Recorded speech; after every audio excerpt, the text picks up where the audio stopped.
దేవుని ప్రేమ ఇదిగో జనులార భావంబు నందిలియరే కేవలము నమ్ముకొని నా పరలోక జీవంబు మనకబ్బును. భూమి మీద నీ మార్గము తెలియబడినట్లును అనుజనులందరిలో నీ రక్షణ దేవుడు మమ్మను కరుణించి మమ్మను ఆశ్రయించునుగాక. ఆయన తన ముఖకాంతి మా మీద ప్రకాశింపజేయునుగాక. దేవా, ప్రజలు నిన్ను స్తుతించుదురుగాక, ప్రజలందరూ నిన్ను స్తుతించుదురుగాక. న్యాయమును బట్టి నీవు జనములకు తీర్పు తీర్చుదువు. భూమి మీదనున్న జనములను ఏలేదవు.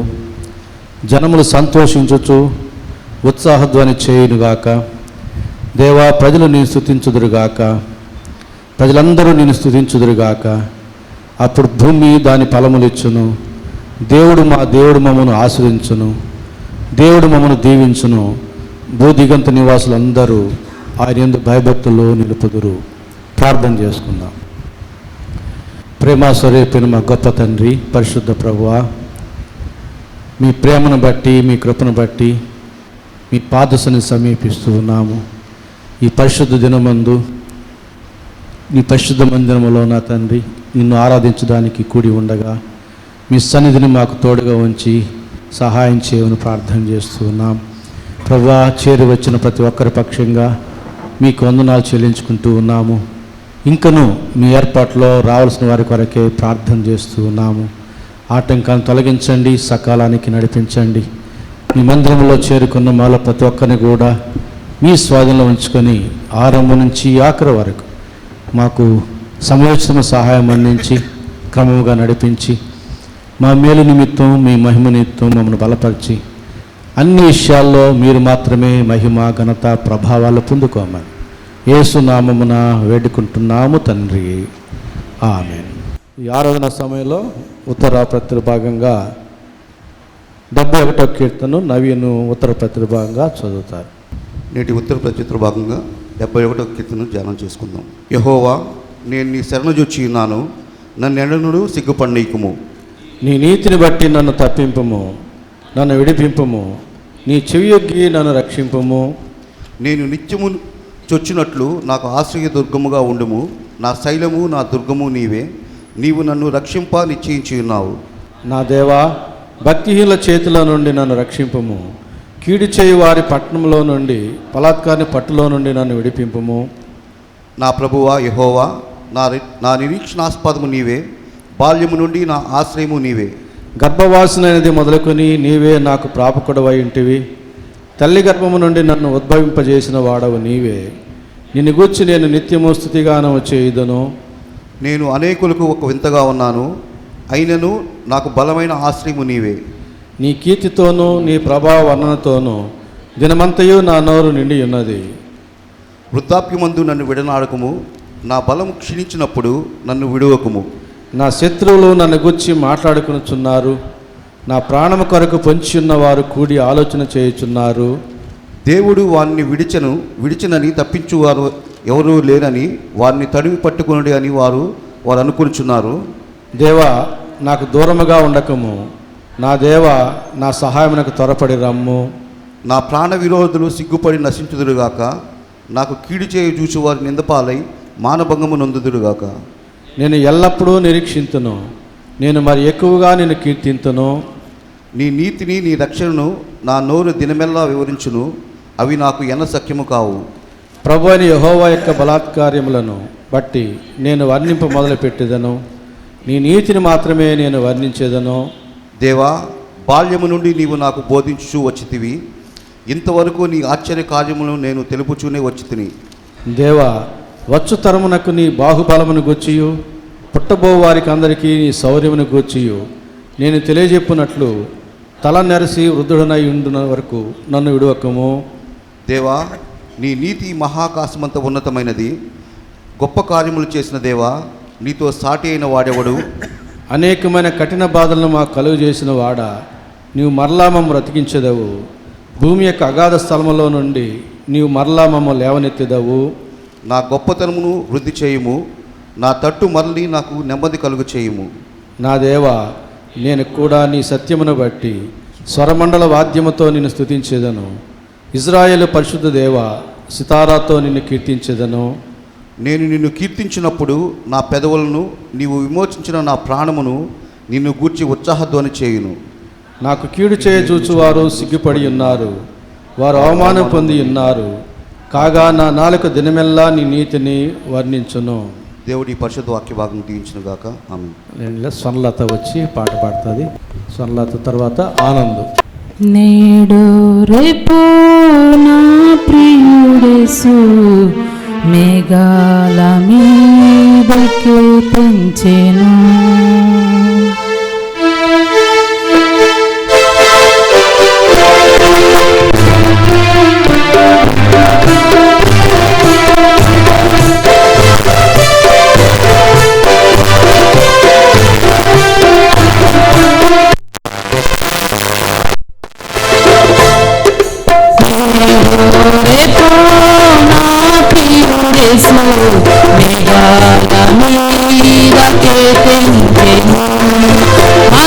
మహిమాన్వితుడై ప్రభు యేసు మహీతలము నాకే తెంచెను. మహిమాన్వితుడై ప్రభు యేసు మహీతలము నాకే తెంచెను. రేపో నా ప్రియుడేసు మేఘాల మీదకే తెంచెను.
రేపో నా ప్రియుడేసు మేఘాల మీదకే పెంచెను.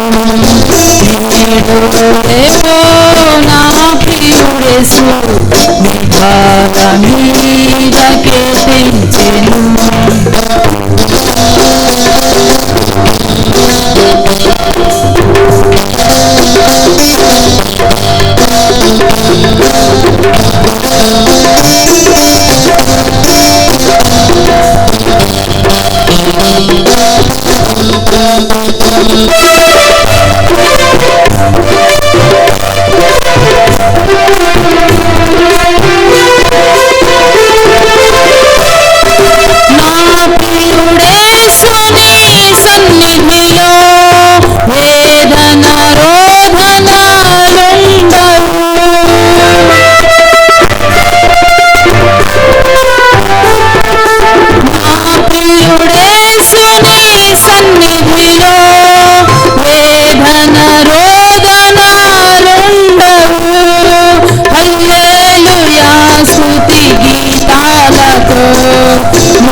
యేసు మేఘాల మీదకే తెంచెను మహిమాన్వితుడై ప్రభు యేసు మహీతలము నాకే పెంచెను మహిమాన్వితుడై ప్రభు యేసు మహీతలము నాకే పెంచెను నేడు రేపో నడిపిస్తున్నాడు నజరేయుడు నడక నేర్పుతున్నాడు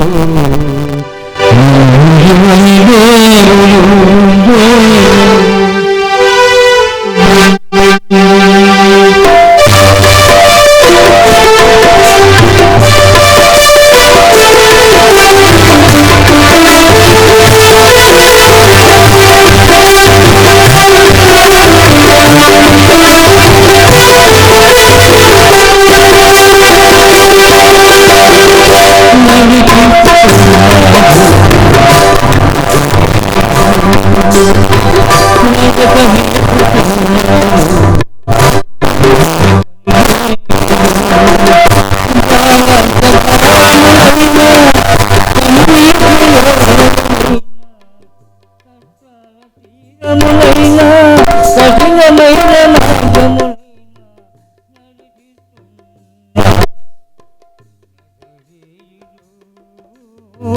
నడకనే పుట్టున్నాడు నన్ను విడువని దేవుడు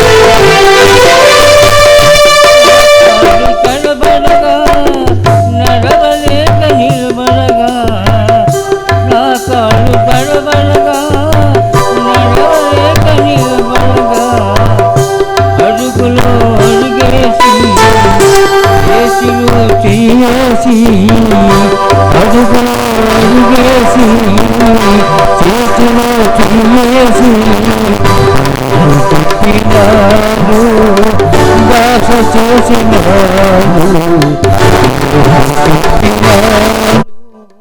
దాస చేసినాడు ఆదరించే దేవుడు నా యేసయ్యా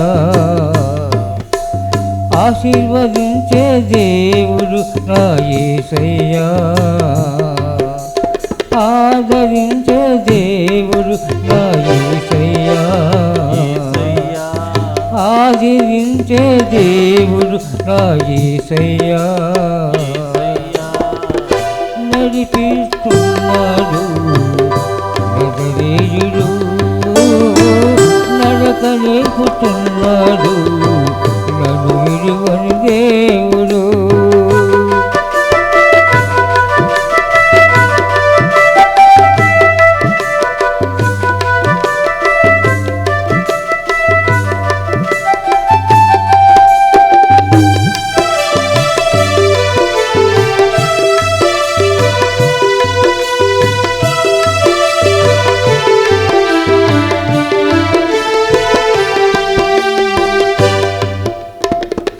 ముదిమిలో బలముడిగి నిలువలేకపోతున్నా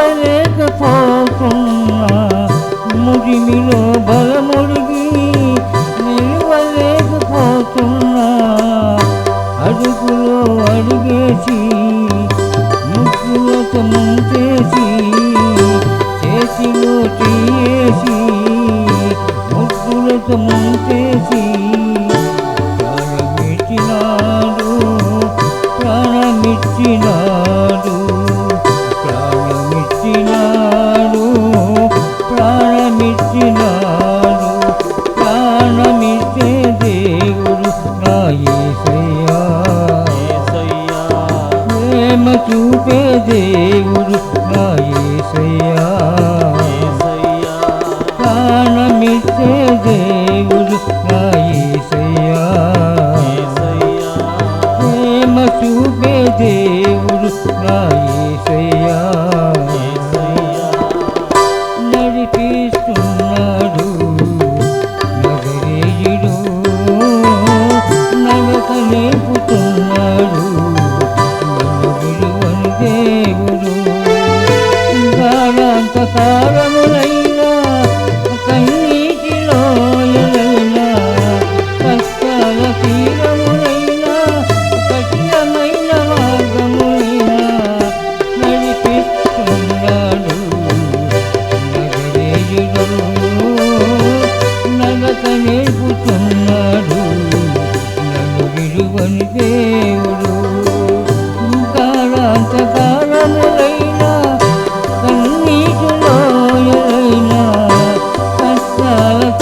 కళ్ళు తెరుచుకో పాడెత్తక ముందే ప్రభుని చేరుకో.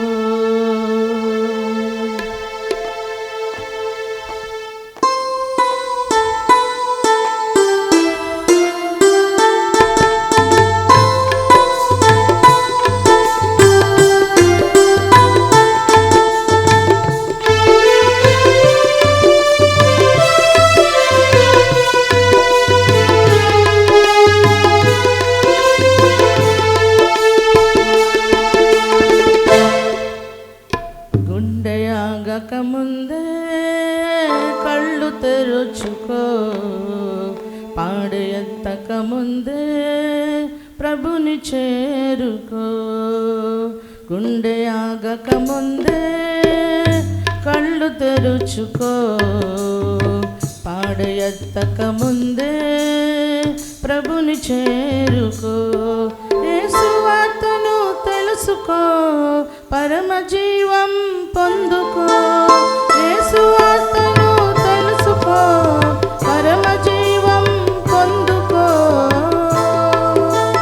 గుండె ఆగక ముందే కళ్ళు తెరుచుకో పాడెత్తక ముందే ప్రభుని చేరుకో.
ఆగక ముందే కళ్ళు తెరుచుకో పాడెత్తక ముందే ప్రభుని చేరుకో యేసు వార్తను తెలుసుకో పరమ జీవం పొందుకో యేసు వార్తను తెలుసుకో పరమ జీవం పొందుకో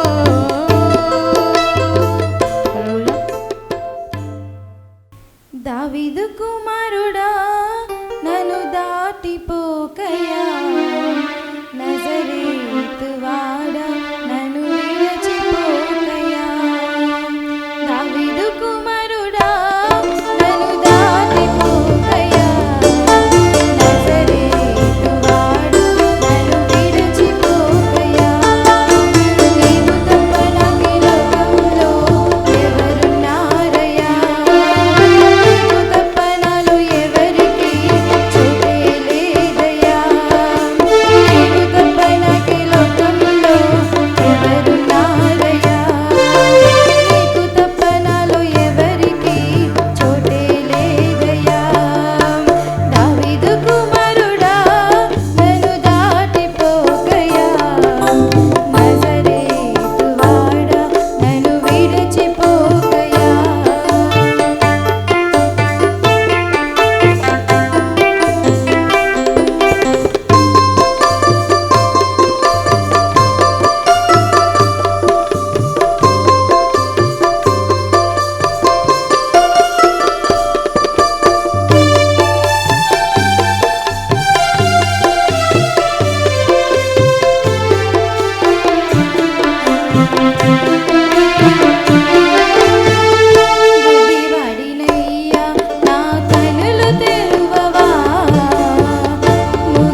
మన ధ్యాన నిమిత్తం ఏర్పాటు చేయబడినటువంటి లేఖన భాగములను సువర్ణ గారు సోతుండగా దయచేసి సంఘం నిలుచుండాలని మనం చేస్తున్నాను. అది న్యాయాధిపతుల గ్రంథం 1వ అధ్యాయం 1వ వచనం నుంచి 7వ వచనం వరకు ఉన్న వాక్య భాగం. నేటి ఆరాధనకు ఏర్పాటు చేయబడిన వేద వాక్య పఠనము పరిశుద్ధ గ్రంథము నుండి న్యాయాధిపతులు 1వ వచనము నుండి 7వ వచనం వరకు. యెహోషువ మృతి పొందిన తర్వాత ఇశ్రాయేలీయులు కనానీయులతో యుద్ధము చేయుటకు తమలోనెవరు ముందుగా వారి మీదికి పోవలసినది యెహోవా తెలియజేయనట్లు ప్రార్థన చేయగా, యెహోవా ఆ దేశమును యూదా వంశస్థులకు ఇచ్చి ఉన్నాను, వారు పోవలనని సెలవిచ్చాను. అప్పుడు యూదా వంశస్థులు తమ సహోదరులైన షిమ్యోనీయులతో, మనము కనానీయులతో యుద్ధము చేయుటకు మా వంతులోనికి మాతో కూడా రండి, మేమును మీతో కూడా మీ వంతులోనికి వచ్చేదమని చెప్పగా, షిమ్యోనీయులు వారితో కూడా పోయిరు. కనానీయుల మీదికి యూదా వంశస్థులు పోయినప్పుడు యెహోవా కనానీయులను పెరిజ్జీయులను వారికి అప్పగించింది కనుక వారు బెజకులో 10,000 మంది మనుషులను హతము చేసిరి. వారు బెజకులో అదోనీ బెజకును చూచి వానితో యుద్ధము చేసి కనానీయులను పెరిజ్జీయులను హతము చేసిరి. అదోనీ బెజకు పారిపోగా వారు అతని తరిమి పట్టుకొని అతని కాలు చేతుల బొట్టన వ్రేళ్లను కోసివేసిరి. అప్పుడు అదోనీ బెజకు, తమ కాళ్ళు చేతుల బొటన వ్రేళ్లు కోయబడిన 70 మంది రాజులు నా భోజనపు బల్ల క్రింద ముక్కలు ఏరుకొంచుండిరి. నేను చేసినట్లే దేవుడు నాకు ప్రతిఫలం ఇచ్చెనని వారు యెరూషలేమునకు అతన్ని తోడుకొని రాగా అతడు అక్కడ చనిపోయాను. దేవుడి కొద్ది వాక్యం దించునుగా. వాక్యమును యాకోబు తెలియజేసిన వాడని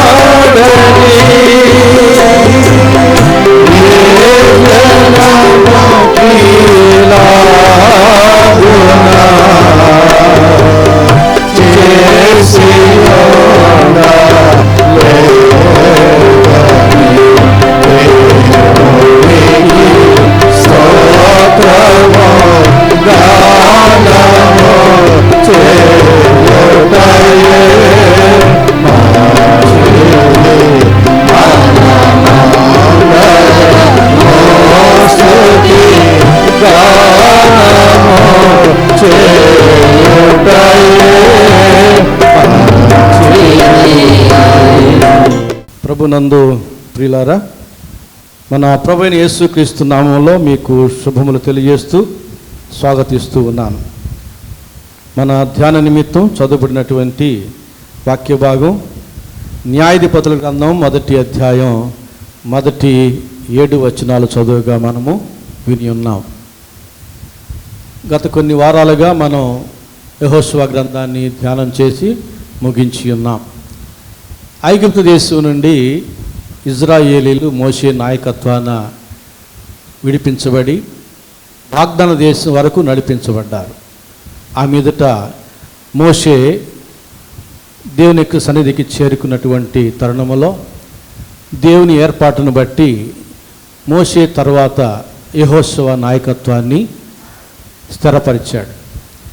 యెహోషువ నాయకత్వంలో కనాను దేశంలో ఉన్న అనేక మంది రాజుల్ని జయించి గోత్రాల వారీగా దేవుని యొక్క ఏర్పాటును బట్టి చీట్లు వేసి వారికి పంచిపెట్టడం జరిగింది.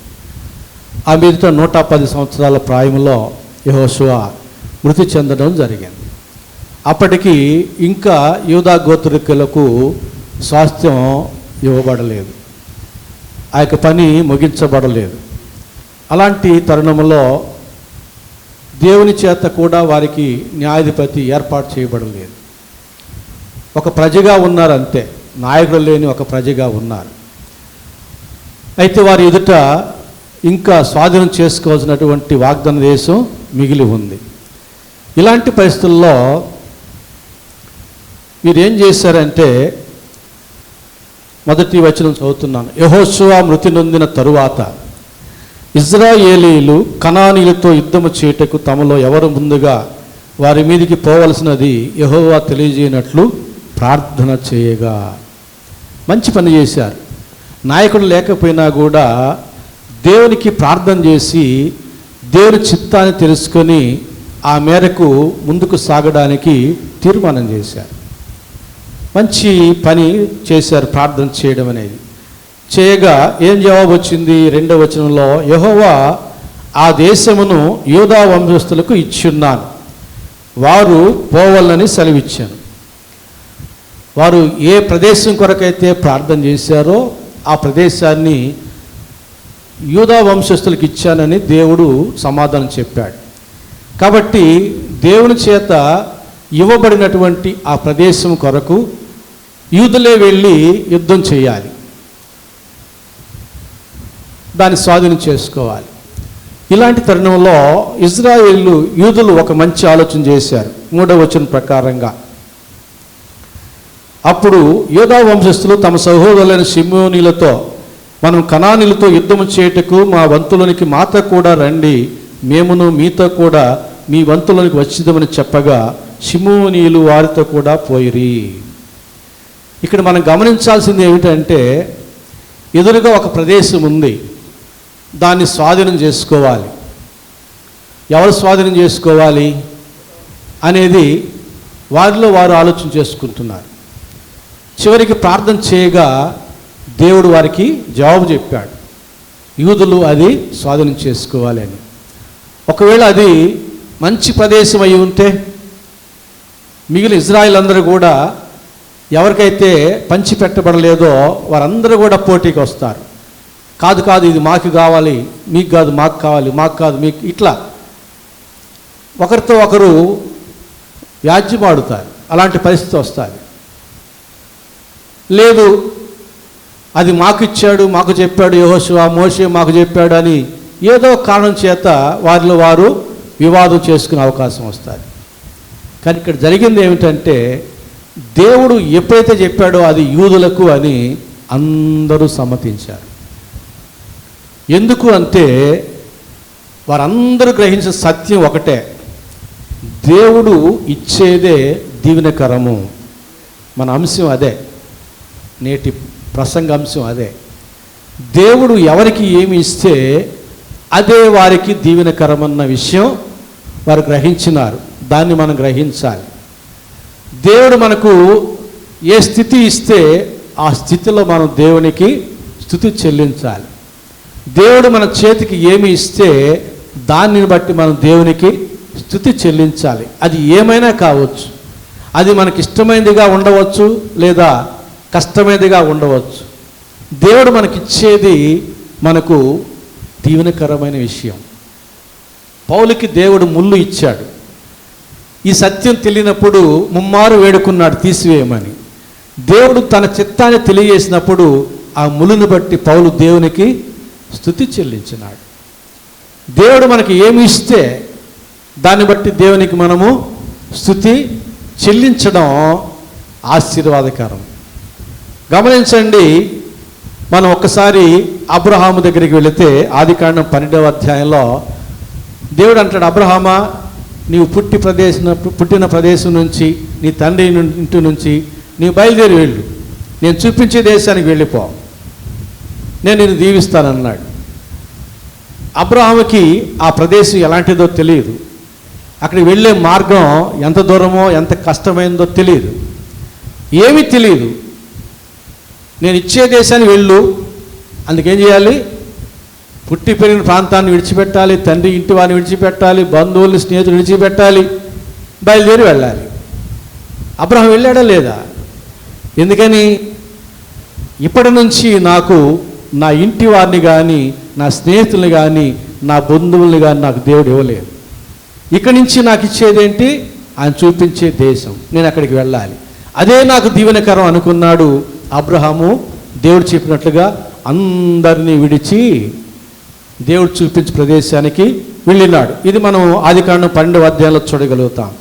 అదే రీతిగా ఆదికాండం 14వ అధ్యాయంలో చూస్తే, ఆదికాండం 14వ అధ్యాయంలో 18వ వచనం నుంచి 23వ వచనం వరకు ఉన్న వాక్య భాగంలో ఇదే అబ్రహాము 5 మంది రాజులు గెలిచి వచ్చిన తర్వాత ఓడిపోయి పారిపోయి వచ్చినటువంటి సుధమ రాజు అబ్రహాం దగ్గరికి వచ్చి, అయ్యా ఐశ్వర్యం అంతా నువ్వు తీసుకొని మనుషులు మాత్రమే నాకు ఇవ్వమంటాడు.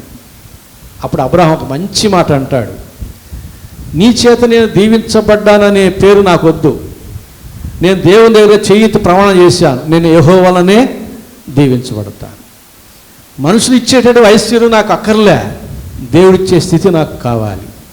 అబ్రహాం యొక్క స్టాండ్ అది, అబ్రహాం యొక్క తీర్మానం అది.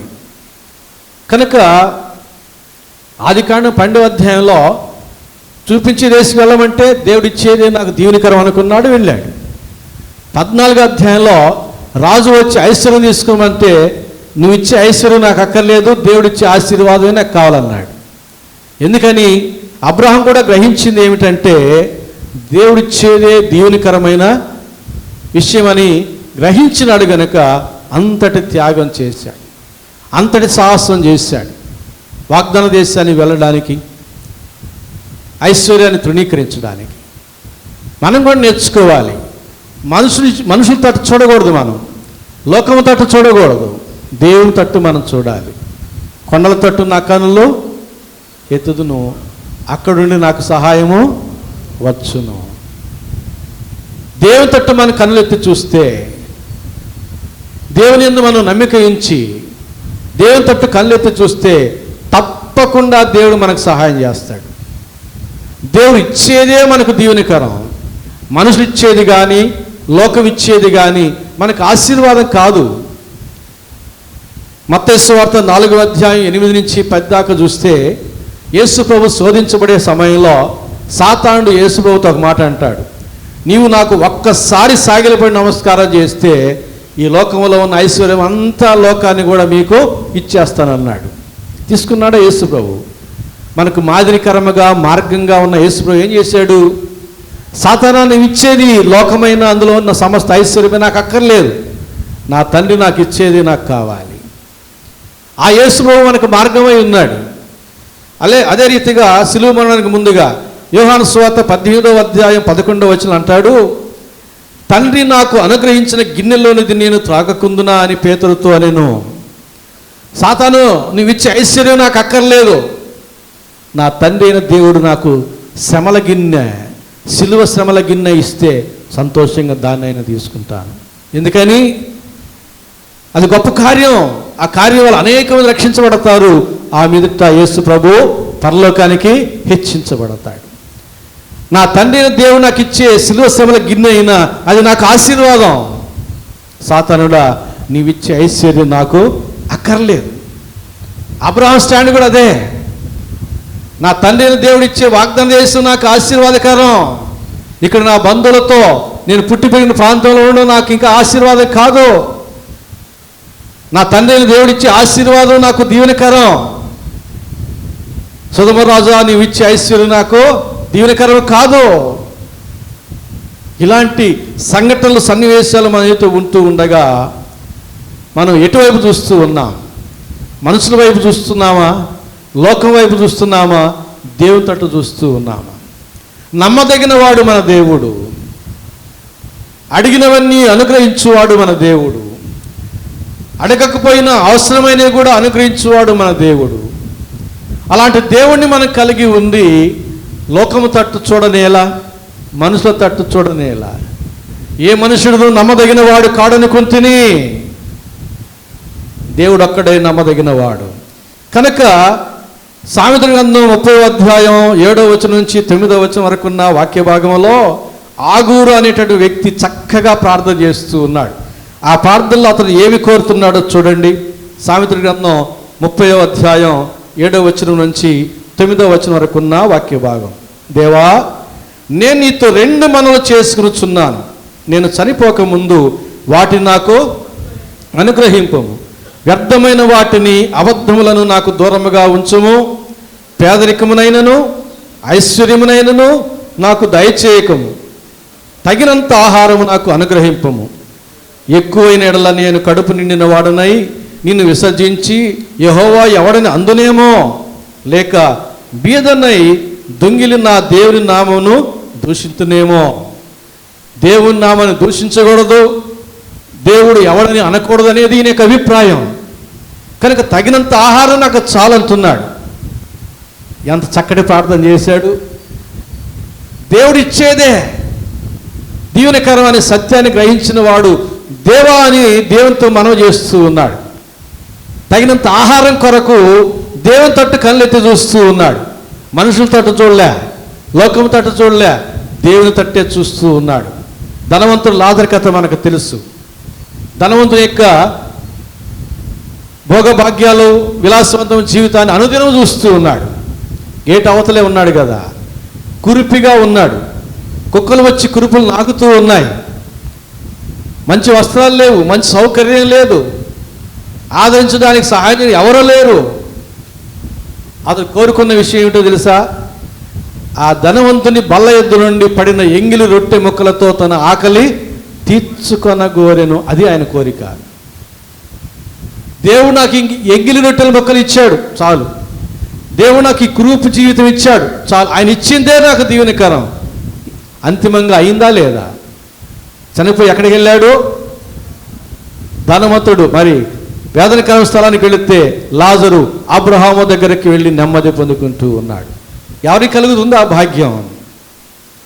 ఎవరికి కలుగుతుంది ఆ భాగ్యం? అంతే, దేవుడిచ్చిన దానితో తృప్తిపడి దేవునికి స్తుతులు చెల్లించేవానికి దొరుకుతుంది ఆ భాగ్యం. ఎంతసేపటికి మనకు ఆశలే, భవిష్యత్తుల్లో ఊహల్లో విహరించడమే, గాలి మెడలు కట్టుకోవడమే, అవి జరగకపోతే కృంగిపోవడమే, కలరపడ్డమే. ఎందుకు వచ్చిన బాధ? ప్రభువా నా స్థితిని బట్టి, ఇప్పటి నా స్థితిని బట్టి నీకు స్తోత్రాలు. ప్రభువా నా భవిష్యత్తులో నువ్వు నాకు అనుగ్రహించే దాన్ని బట్టి నీ స్తోత్రాలు అనండి. దేవుడు ఎంత మురిసిపోతాడో ఆ మాటలను బట్టి, ఎంత దీవిస్తాడో మనల్ని.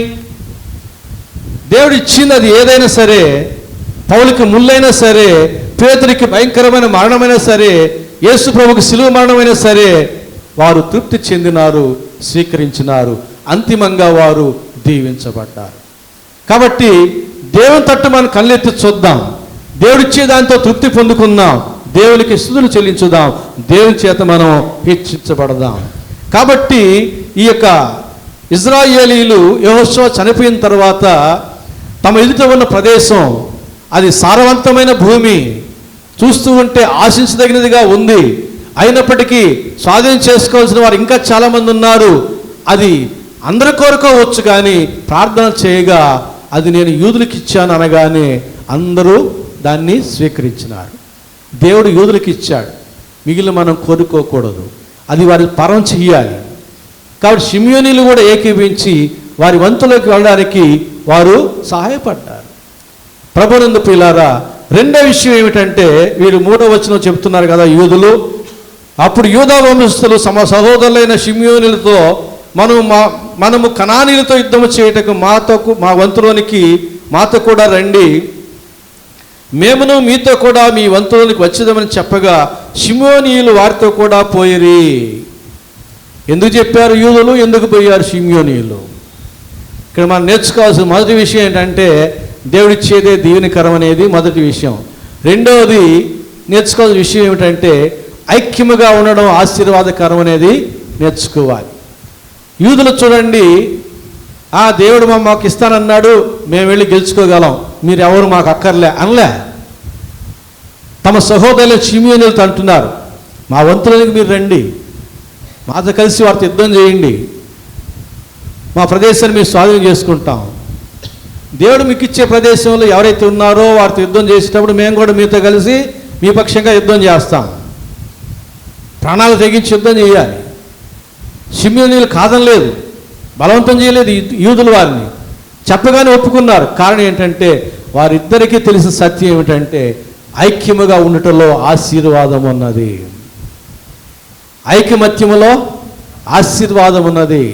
ఒక లోకోక్తి ఉంది, ఐకమత్యమే మహాబలము అని. నిజమే, మనం చిన్నప్పుడు ఎప్పుడు ఎలిమెంటరీ స్కూల్లో చదువుకున్నాం 4 ఎద్దుల కథ. 4 ఎద్దులు కలిసి ఉంటే సింహాన్నైనా తరిం కొడతాయి, విడివిడిగా ఉంటే ఆ సింహము ఆ 4 ఎద్దుల్ని తినేస్తుంది. ఎద్దులండి ఒకటిగా ఉంటే సింహం చేత తినివేయబడతాయి, 4గా ఉంటే ఒకటిగా, 4 ఎద్దులు ఒకటిగా ఉంటే సింహాన్ని తరిమి కొడతాయి. ఐకమత్యమే మహాబలం, ఐక్యతలో ఉన్న ఆశీర్వాదం. కాబట్టి యూదులు షిమ్యోనీలు కలిసి కనాలితో యుద్ధం చేసి విజయం పొందుకున్నారు, ఆ ప్రదేశాన్ని స్వాధీనం చేసుకున్నారు. వారు గ్రహించిన సత్యం మనం కూడా గ్రహించాలి. ఐక్యమత్యము కలిగి ఉండాలి. దేశం ఐకమత్యముగా ఉంటే దేశము ఆశీర్వదించబడతాది. సమాజం ఐకమత్యముగా ఉంటే సమాజం ఆశీర్వదించబడతాది. సంఘం ఐకమత్యముగా ఉంటే సంఘం ఆశీర్వదించబడతాది. కుటుంబం ఐకమత్యముగా ఉంటే కుటుంబము ఆశీర్వదించబడుతుంది. కుటుంబంలో 5 మంది ఉంటే 5 రకాలుగా ఉండకూడదు. అందరూ కలిసి ఒక అభిప్రాయంతో ముందుకు కొనసాగినప్పుడు దేవుడు ఆ కుటుంబాన్ని దీవిస్తాడు. మార్కు సువార్త 3వ అధ్యాయం 24-25 వచనాలు. మార్కు సువార్త 3వ అధ్యాయం 24-25 వచనాలు. ఒక రాజ్యము తనకు తానే విరోధముగా వేరుపడిన యెడల ఆ రాజ్యము నిలువనేరదు. ఒక ఇల్లు తనకు తానే విరోధముగా వేరుపడిన యెడల ఆ ఇల్లు నిలువనేరదు. ఒక రాజ్యమైన ఒక ఇల్లు అయినా తనకు తానే వేరుపడితే, వారిలో వారికి విభేదాలు ఉంటే ఆ రాజ్యము నిలబడలేదు, ఆ ఇల్లు నిలబడదు. నిలబడాలంటే ఒకటిగా ఉండాలి. రాజ్యమైన ఇల్లైనా ఒకటిగా ఉండాలి. దేవుని చేత నిలబెట్టబడుతుంది, దీవించబడుతుంది. మనలో మనం విభేదాలు కలిగి ఉండకూడదు. అవి ఎలాంటి అభిప్రాయాలను వాటిని పక్కన పెట్టేయాలంతే. కులమో, మతమో, ప్రాంతమో, బంధుత్వమో, అది ఏదో వాటన్నింటి పక్కన పెట్టాలి. మనమందరం కూడా ఒకటే. మనది ఒకే కులం, మానవ కులం. మనమంతా ఒకటే, ఆదాము అవ్వల సంతానం. దేవుడే మనల్ని అందరిని ప్రేమిస్తూ ఉన్నాడు. నువ్వు ఎవరినైతే ద్వేషిస్తున్నావో, నువ్వు ఎవరి మీద అయితే అసూయపడుతున్నావో వారికి ఆహారం ఇచ్చేది యేసుప్రభువే, వారికి ఆయుష్ ఇచ్చేది యేసుప్రభువే, వారిని కాపాడేది యేసుప్రభువే. దేవుని చేత దీవించబడుతూ పోషించబడుతున్న వారిని నీవు ద్వేషిస్తావా? యేసయ్య చేత ప్రేమించబడే వారిని చూచి నీవు అసూయపడతావా? అది నీ తప్పు కాదా? అది మన తప్పు కాదా? కాబట్టి ఈ ఆలోచన మనం కలిగి ఉంటే మనం అందరితో ఒకటిగా ఉంటాం. అలాగని వెలుగుకి చీకటితో ఏమి పొత్తు, అది కూడా జాగ్రత్త పడాలి. మనం అందరినీ ప్రేమించే వారముగా, అందరితో మంచి విషయాలకు ఏకీవించే వారముగా ఉండాలి. కానీ వారితో కలిసి మనం ఏకీవించే వారముగా ఉండకూడదు. సామెతల గ్రంథం 1వ అధ్యాయం చెబుతుంది, నా కుమారుడా పాపులను ప్రేరేపించగా నీవు ఒప్పకము, వారి మార్గంలో మరణమున్నది, జాగ్రత్త అంటాడు. కాబట్టి జాగ్రత్త వహించాలి. మంచి వాటిలో మనము మన శత్రువు ఒక మంచి పని చేస్తున్నా మనం ఏకీవించి సహకరించాలి. వాళ్ళు సంపాదించుకునే ఆశీర్వాదంలో మనం కూడా పాలివారం అవుతాం. కాబట్టి యూదులేమి షిమ్యోనీలేమి ఇద్దరు కూడా కలిసి కనానీతో యుద్ధం చేసి విజయాన్ని పొందుకోగలిగినారు. ఐక్యతలో ఉన్నటువంటి ఆశీర్వాదం అది.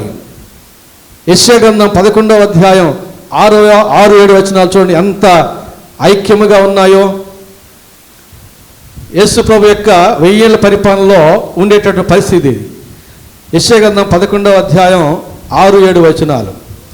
తోడేళ్ళు గొర్రెపిల్ల యొద్ద వాసము చేయును, చిరుతపులి మేకపిల్ల యొద్ద పండుకొనును, దూడయు కొదమసింహమును పెంచబడిన కోడయు కూడుకొనగా బాలుడు వాటిని తోలును, ఆవులు ఎలుగులు కూడి మేయును, వాటి పిల్లలు ఒక చోటనే పండుకొనును, ఎత్తు మేయినట్లు సింహము గడ్డి మేయును. 1000 ఏళ్ల పరిపాలనలో ఉండేటువంటి పరిస్థితి ఇది. ఏంటండి, తోడేలు ఏంది గొర్రెపిల్ల దగ్గర నివాసం చేయడం ఏంటి? తోడేలు గొర్రెపిల్ల ఎక్కడి నుంచి వచ్చింది ఈ ఏక మనసు? సింహం ఏంది గడ్డి మేసేది.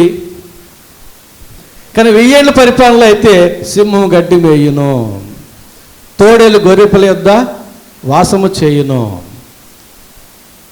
ఎంత ఐక్యత చూడండి. దేవుడు కోరుకునే ఐక్యత. 1000 ఏళ్ల పరిపాలనలో దేవుడు సమస్తాన్ని ఆ రీతిగా చక్కబెడతాడు. ఈ లోపల సమస్తం లోకం చెడిపోతుంది. ఈ చెడిపోయిన లోకంలో మనం దేవుని బిడ్డలముగా ఐక్యత కలిగి ఉండాలి. ఎందుకో తెలుసా? 133వ కీర్తన 1వ వచనం నుంచి చదువుతున్నాను. మనకందరూ తెలిసిన వాక్యమే. సహోదరులు ఐక్యత కలిగి నివసించుట ఎంత మేలు, ఎంత మనోహరమో. ఆశ్చర్యం కదండి. సహోదరులు ఐక్యత కలిగి ఉండరా? సహోదరులు ఐక్యత కలిగి ఉండరా? అది దేవుడు ఎందుకు చెప్తున్నాడు ఇక్కడ మాట? ఉండరు. తప్పిన కుమారుడు కథ తెలుసుకోండి, జ్ఞాపకం చేసుకోండి. సహోదరులు ఉండరు, ఐక్యత ఉండదు. ఎక్కడో గెలుక్కుంటారు, ఏదో వారికి వారే ఆలోచన చేసుకుంటారు. అమ్మ చిన్న కుమారుణ్ణే చూస్తుంది, వాళ్ళే. నాన్న పెద్ద కుమారునే చూస్తాడు, వాళ్ళే ఆలోచన చేసుకుంటారు. ఏమో మీరు తల్లిదండ్రులు అయితే మీకు అర్థమవుతుంది. తల్లిదండ్రులకి బిడ్డలందరూ ఒకటే మీరు అనుకుంటారు అంతే. అమ్మ చూడు వాడికి మంచి బట్టలు కుట్టించింది, నా బర్త్డే గురించి వీళ్ళేం అనుకోవడంలో ఇంకా ఎన్ని అనుకుంటామో మనం, ఎన్ని అనుకుంటామో. తల్లిదండ్రులకి బిడ్డలు అందరూ సమానమే. ఇక్కడ చూడండి, సహోదరులు ఐక్యత కలిగి నివసించుట ఎంత మనోహరమో, ఎంత మేలు. ఉండరు కాబట్టి చెబుతున్నాడు దేవుడు ఇక్కడ. ఉండండి, ఒకే కడుపున పుట్టినటువంటి వారు, రక్తం పంచుకు పుట్టినటువంటి వారు ఒకటిగా ఉండాలి. ఏమి అన్నకి ఎక్కువ ఇస్తే ఏంటి, అక్కకి ఎక్కువ ఇస్తే ఏంటి? అక్కే కదా, అన్నే కదా, సర్దుబాటు చేసుకో. నువ్వు తక్కువ తీసుకుంటే దేవుడు నీకు తక్కువ చేయడు. తల్లిదండ్రులు నీకు తక్కువ ఇచ్చారా, దేవుడు ఆ కొరత తీరుస్తాడు. నీకెందుకు ఆ బాధ? అమ్మ నాన్న అంతా అక్కకే పెడుతున్నారు, నాకు పెట్టడంలే. నీకు దేవుడు పెడతాడు, నీకు ఆ కొరత తీరుస్తాడు, కలవరపడకు. కాబట్టి సహోదరులు ఐక్యత కలిగి నివసించుట ఎంతో మేలు, ఎంతో మనోహరమో. 2వ వచనం, అది తల మీద పోయబడి అహరోను గడ్డం మీదుగా కారి అతని అంగీల అంచు వరకు దిగజారిన పరిమళ తైలములే ఉండును. సియోను కొండల మీదకి దిగవచ్చు, హెర్మోను మంచు వలె ఉండును. ఆశీర్వాదమును శాశ్వత జీవమును అచ్చట ఉండవలని యెహోవా సెలవిచ్చి ఉన్నాడు. ఇంకా సెలవు ఇవ్వబడలే, దేవుడు మరలా ఇంకోసారి చెప్పక్కర్లే. ఏ ఇంటిలో ఐక్యత ఉంటుందో ఆ ఇంటిలో ఆశీర్వాదం శాశ్వత జీవము ఉండాలని ఎప్పుడో సెలవిచ్చేశాడు ఆయన దేవుడు. ఆ ఇల్లు ఐక్యత కలిగి ఉంటే ఆ ఇంటిలో ఏముంటుంది? శాశ్వత జీవం ఉంటుంది, ఆశీర్వాదం ఉంటుంది. ఆ ఇంటిలో జీవము లేకుండా పోవడానికి, ఆశీర్వాదం లేకుండా పోవడానికి కారణం ఏమిటి? మీలో మీరు కలహించుకోవడమే. ఒకే ఇంట్లో విభేదాలే కారణం. మన ఇల్లు మనం బాగుపడాలంటే, మన ఇల్లు దీవించబడాలంటే మన ఇంట్లోంచి ఏం పోవాలి? మొదట అపోహలు పోవాలి, విభేదాలు పోవాలి, అందరూ ఐక్యత కలిగి ఉండాలి. అలాగే సంఘానికి, సమాజానికి, దేశానికి, ప్రపంచానికి అన్వయిస్తే ప్రపంచంలో ఐక్యత ఉంటే ప్రపంచంలో ఏముంటుంది? శాశ్వత జీవము, ఆశీర్వాదం ఉంటుంది. దేశంలో ఐక్యత ఉంటే దేశంలో ఏముంటుంది? ఐక్యత ఉంటుంది, ఆశీర్వాదం ఉంటుంది. ప్రభునందు ప్రియులారా, దేవుడు ఎప్పుడో సెలవిచ్చేశాడు ఈ మాట. మనం ఐక్యత కలిగి ఉంటే చాలు, మన ఇంట్లోకి శాశ్వత జీవం వచ్చేస్తుంది, ఆశీర్వాదం కూడా వచ్చేస్తుంది. కావాలనా? ఆశీర్వాదం కావాలనా? శాశ్వత జీవం కావాలనా? అందరూ 2 చేతులు ఎత్తారు. అయితే ఐక్యత కలిగి ఉంటావా? జవాబు ఉండదు. సర్దుబాటు ఉంటేనేనండి. నేను అప్పుడప్పుడు కొన్ని సమస్యల్లో నేను ఉండాల్సి వచ్చినప్పుడు ఒక మాట చెబుతాను. సర్దుబాటు ఉంటేనే సంసారమైన, స్నేహమైన కొనసాగుతుంది. ఇదొక్క మాటే. సర్దుబాటు ఉంటే సంసారమైన, స్నేహమైన కొనసాగుతుంది. కొంతమంది చిన్ననాటి స్నేహితులు ఉండరు. చిన్ననాటి స్నేహితులు ఉండాలని ఇక్కడ లేరు. ఎందుకని? సర్దుబాటు లేదు. వాళ్ళు పెద్దోళ్ళు ఏమంటుంటారు, ఇరంపరం లేని వాళ్ళు అండి వీళ్ళు, వాళ్ళకి ఎవరు లేరు, వాళ్ళు స్నేహితులు లేరు, ఎవరు లేరు, ఒక్కడే ఉంటారు. ఇరంపరం లేని వాళ్ళు పెద్దోళ్ళు అనేది. సర్దుబాటు ఉండాలి. ఆటో మీద రాసి ఉంటాడు, సర్దుకుపోదాం రండి అని. 3 ఎక్కాల్సిన దగ్గర 10 మంది ఎక్కించుకొని పోవడానికి. సర్దుకుపోదాం రండి అంటే పెళ్ళైన తర్వాత సామాన్లు సర్దుకొని అమ్మగారి ఇంటికి వెళ్ళడం కాదు. సమస్యల్లో సర్దుకుపోయి ఓర్పు కలిగి అందరూ కలిసి ఉండాలి. అది సర్దుకుపోవడం అంతే. సామాన్లు సర్దుకొని పోయి అమ్మగారి ఇంటికి వెళ్ళాలి, కూర్చోవడం కాదు. కాబట్టి ఇక్కడ యెహోషువ మృతి పొందిన తర్వాత ఇజ్రాయేలీలు చాలా చక్కగా వరిస్తూ ఉన్నారు. ప్రార్థన చేశారు, దేవుని చిత్తాన్ని తెలుసుకున్నారు. ఆ మేరకు వారందరూ కూడా దేవుడు ఇచ్చింది మనకు దీవెనకరమైన సత్యాన్ని మనకు లోకాన్ని తెలియజేస్తున్నారు. రెండవదిగా యూదులు షిమియోనులు కలిసి ప్రాణాలు తెగించి యుద్ధానికి వెళ్ళారు. అంటే ఐక్యతలో ఉండే ఆశీర్వాదం ఏమిటో వారు గ్రహించారు, తద్వారా లోకానికి తెలియజేస్తున్నారు. చివరిగా తర్వాత మనం మూడవ విషయం ఏంటంటే 4వ వచనం చదువుతున్నాను. కనానీయుల మీదకి యూదా వంశస్థులు పోయినప్పుడు యెహోవా కనానీయులను పెరిజీయులను వారికి అప్పగించిన గనుక వారు బెజెకులో 10,000 మంది మనుషులు హతము చేసిరి. వారు బెజెకులో అదోనీ బెజెకును చూచి వారితో యుద్ధము చేసి కనానీయులను పెరిజీయులను హతము చేసిరి. అదోనీ బెజెకు పారిపోగా వారు అతని తరిమి పట్టుకొని అతని కాలు చేతుల బొటన వేళ్లను కోసివేసిరి. అప్పుడు అదోనీ బెజెకు తమ కాళ్ళు చేతుల బొటన వేళ్లు కోయబడిన 70 మంది రాజులు నా భోజనము బల్ల కింద ముక్కలు ఏరుకొనుచుండిరి, నేను చేసినట్లే దేవుడు నాకు ప్రతిఫలం ఇచ్చెను. ఏమంటున్నాడు అదోనీ బెజెక్ ఇక్కడ? ఈయన ఏం చేశాడు? 70 మంది రాజుల్ని గెలిచి వాళ్ళ కాళ్ళకి చేతులకి ఉండి బొట్టన వేళ్ళు తీసేసాడు. బొటన వేళ్ళు లేకపోతే సరిగ్గా నడవలేము, చేతికి బొటన వేళ్ళు లేకపోతే సరిగ్గా పట్టుకోలేము. అంటే రాజు కత్తి బట్టి యుద్ధం చేయలేడు, పోరాడలేడు. బొటనవేలు తీసేస్తే, కాళ్ళ బొటనవేలు తీస్తే సరిగ్గా నడవలేడు.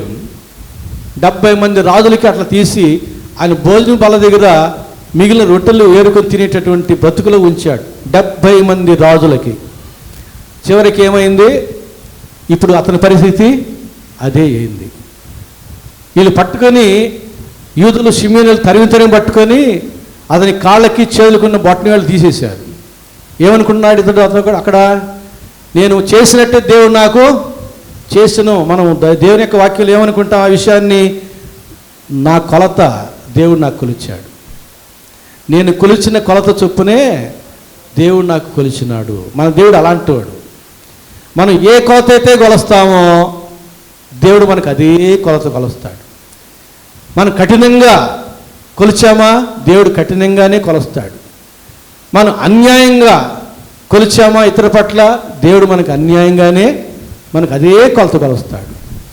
దేవుడు న్యాయవంతుడు కనుక దేవుడు మనకి ఏ కొలత కొలవాలని కోరుకుంటామో మంచి కొలత కొలవాలని, మనకు మేలుకరమైన కొలత కొలవాలని కోరుకుంటాం. అందుకు మనం ఏం చేయాలి? మంచి కొలత కొలవాలి ఇతరులకి, మేలుకరమైన కొలత కొలవాలి ఇతరులకి. అందుకని వాక్యం చెప్తుంది మత్తయి సువార్త 5వ అధ్యాయం 7వ వచనంలో, కనికరము గలవారు ధన్యులు, మీరు కనికరము పొందుదురు. మీరు కనికరము కలిగి ఉంటే ఇతరుల పట్ల దేవుడు కూడా మీ పట్ల కనికరము కలిగి ఉంటాడు. అదే కొలత కొలుస్తాడు దేవుడు మీకు. అలాగే మత్తయి సువార్త 7వ అధ్యాయం 1-2 వచనాలు. మత్తయి సువార్త 7వ అధ్యాయం 1-2 వచనాలు. మీరు తీర్పు తీర్చకూడదు, అప్పుడు మిమ్మల్ని గూర్చి తీర్పు తీర్చబడదు. మీరు తీర్పు తీర్చు చొప్పుననే మిమ్మల్ని గూర్చి తీర్పు తీర్చబడును. మీరు కొలుచు కొలత చొప్పుననే మీకును కొలవబడును.